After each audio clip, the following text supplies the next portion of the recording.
the Canon 90D, the newest crop sensor DSLR from Canon, with all the features and specs you wanted in 2016.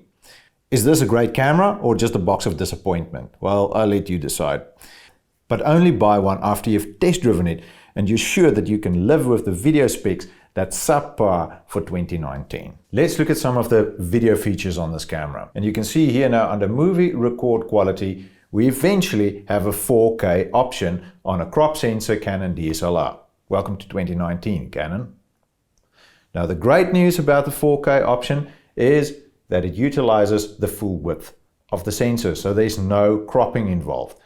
If you still want to shoot with a little bit of cropping on your 4K option, you still have this option in the menu and you can activate it right there.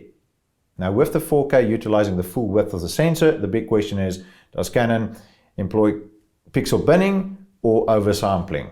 I'm going to guess pixel binning, especially if you also look at some of the other little features where Canon has shortchanged us on this machine. One of the biggest gripes out there at the moment that the internet is raging about is that this machine does not have a 24p option. The closest you can get to it at the moment is if you step all the way back in the menu, switch to PAL mode, and now you'll have at least a 25p option. My biggest gripe with this is that we don't have an all-eye compression option anymore. I mean, we had this on the 80D that this camera is supposed to be replacing. The 80D gave us an option of all-eye in, what was it, 24, 30 and 25p.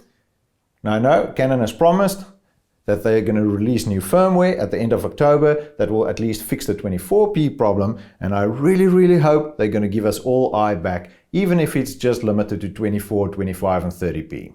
So what's the big hoo-ha about IPB?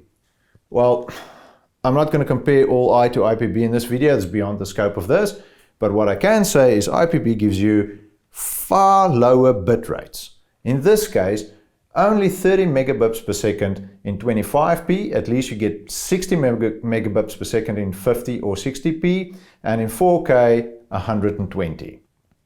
Whereas all-eye in something like 24p from the Canon 80D would give you almost 90 megabits per second. So it's a third less information per frame. And yes, that matters. Not just for color grading, but also for that pop and perceived sharpness in the footage. Well, especially with a camera like this that has no native log file emulation, higher bit rates are crucial if you'd like to apply color grading afterwards. And I mean, the competition out there for this machine has it, Sony and Fuji. Hello? You can see it in the 4K that it's okay, but it's a little bit lackluster. It doesn't have pop. It's not as sharp as it can be. Low bit rates fall over when you have a lot of detail like here. And when I step down to 1080, you can see all the sharpness just disappears and just becomes mushy. And then if you're going to add movement on top of this with the IPB compression, it's going to be a mushy mess. Now the Canon has eventually graced us with 100 or 120p at full HD on this camera. We can't access it through this menu though. You get it through here in the menus under high frame rate. If you enable that, you'll now be able to shoot at 100 frames per second or 120 frames per second if you're in NTSC mode. Again, just at IPB compression, and I must be honest, it doesn't look that nice. It can work, but the biggest problem here is that autofocus is disabled when you step up to high frame rates. Like, why? Because this camera comes with a brilliant autofocus system that's been overhauled a little bit with quite a lot of dual pixel focus points for you to select, but at the moment it's a little bit gimped because I'm in high frame rate mode. So let me just switch back over. Go. Disable this function. And you'll see that we have focus points all around the monitor and actually getting quite close to the borders. They are covering 90% of the viewfinder, which is really great and really handy. It's also really easy to switch autofocus modes. You just use the autofocus mode selector button in the front of the camera, and then you can tap on here and change your focus modes. And really nice is we have face tracking and eye tracking, and what's really handy is by using the info button, you can select just face tracking or eye tracking and face tracking. and it seems to work quite alright. It's just a pity that it's not available at 100 and 120 frames per second. And also just another thing to keep in mind is when we enable high frame rates, it also doesn't record any sound. So that's an open question. Is that a good or a bad thing? Sony gives you sound and autofocus. Fuji gives you autofocus and high frame rates but no sound. So I don't know. Whichever one works for you, but if you need sound at 100 frames per second, look at Sony. What about in-body stabilization?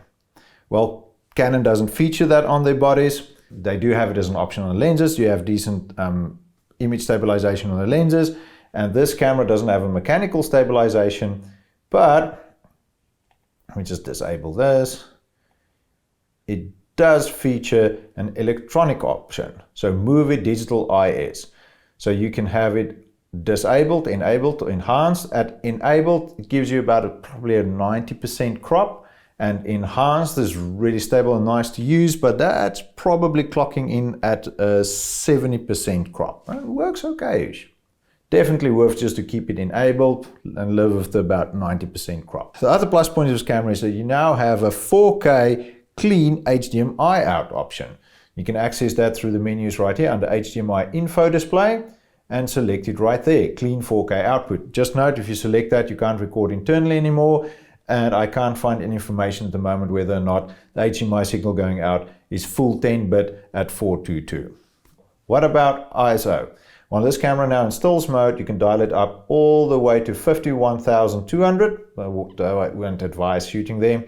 And in video mode, you are limited to 12,800. Now the ISO performance is really difficult to judge. I would say it's quite usable up to 1600 ISO, both in video and stills. It has a very fine grain structure that you can see in lower ISO settings than 1600, but it's quite easy to knock it out in post.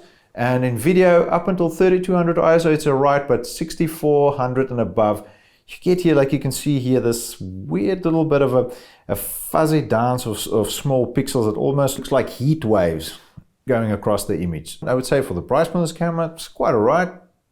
More than happy with the results up to 1600, find it usable. And of course, I think if we had all eye compression, this probably would have looked much better. The other good news is that Canon hasn't changed the battery on this camera. They're still using the LPE6, which is a nice little powerhouse. So you have more than enough power for lots of shots and lots of video. Well, what about audio?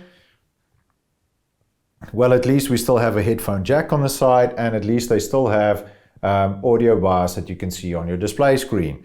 If you can't see them, just make sure that under your menu options that you have switched your sound recording to manual, because in auto you will not be able to see your sound bars. Now, stills photography capabilities on this camera is quite impressive. The optical viewfinder and the overall ease of use and ergonomics of a Canon DSLR makes for a really pleasant experience when you have to shoot fast with a camera stuck to your face. The autofocus system had quite a little bit of an overhaul, but that's just beyond the scope of this video. What I can say about it is you have 45 points that you can choose from. It's really easy to switch between all your autofocus modes. It's got all kinds of new tracking in it. It's well worth to go read up about the technicalities on that. But I must say there's one annoying thing that I found with shooting stills on this camera, and that is this. That is quite a long time to wait for the image review to come up. And I actually found that to be quite annoying, because if you shoot really fast and you have to quickly double check to actually nailing, exposure and composition in tricky situations, you can't wait that long for an image to pop up. You're going to miss the shot. But I don't know if that is due to the card I'm using, but I'm using quite a fast card in this thing, or that there's some weird menu setting in there that can make it faster. So drop some comments below if you have similar issues or you found a way to actually get this thing to pop the image up quicker than this. Now, one of the biggest upgrades in this camera is in the drive mode, and that we now have 10 frames per second at high speed when using the optical viewfinder, and 11 frames per second if you're using live view. That's really good. So I'm just going to switch it over to high mode. But you can see there that you quickly run into buffering issues. So just keep that in mind. The buffer kicks in probably around 20 raw files. So a way around this, if you need a little bit more, is to change your image quality down from RAW or to Canon's compressed RAW file format. So there's a slight image quality difference between the two, but a significant size difference. And you'll pick it up that your buffer is now much more. And then of course, the biggest upgrades on this camera is we've stepped up to 32.5 megapixels. Now, that's quite decent. Should you buy this camera? I would say if you do more videos than stills, it's probably worth it to explore other options. I mean, if budget is an issue, look at something like the Sony a6500. They're quite of a special at the moment with the new 6600 coming out. They're really affordable. Or if you want to look at something slightly more expensive, I mean, it's well worth looking at something like the Fujifilm X-D3 or the new Sony a6600. Is it worth upgrading from the 80D to this one? That's a difficult one to answer, and I would definitely suggest there to rent one, borrow one, beg one from somebody, and go and have fun with it and see if it works for you or not. Now, if you're a vlogger and you don't want to spend a lot of time in post and you're looking for a machine that can do great stills and has acceptable 4K with great colors straight from the chip, and it's easy to use, then this machine is for you, especially with this vari-angle LCD screen. It makes it really easy to use in a lot of situations, like filming yourself on that side of the camera. Now, you've got a lot of lens choices on this machine, thanks to a Canon EFS mount. And paired with something like the Sigma 18 to 35mm art lens, this is an awesome machine. Chuck in a 50 to 100 f1.8 while you're at it, and you'll have a really nice, budget-friendly, low-light bokeh beast of a combo.